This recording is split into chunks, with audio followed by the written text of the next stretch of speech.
I think the way to look at this question is to say, when we are obedient to what God has, to who he's created us to be and how he wants us to live and act. And there's broad principles there, but this is also highly personal, right? How he wants you to live and how he wants me to live. He's going to ask us to do different things.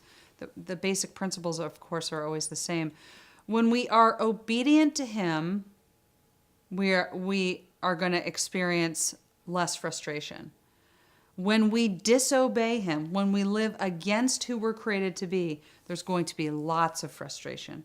So it's the fulfillment-frustration divide. Now, we can be fulfilled and still have tough stuff that's thrown at us.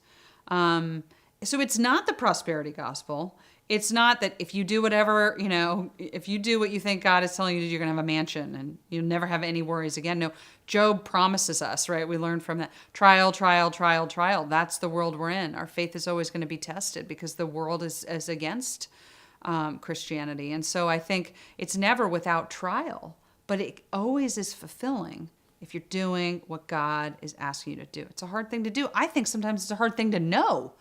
What does he want me to do right now? How do I know that with clarity? It takes a lot of prayer and I think dedication to being Christ-centered. So this is a hard thing, but I think you can be challenged and under siege and fulfilled. So I don't think it's this, you're going to be rich or you're not going to have any problems or all the stuff is going to go away. Like you said, isn't it just easier when we obey? I think it is easier, but that doesn't mean it's always easy. But we're fulfilled.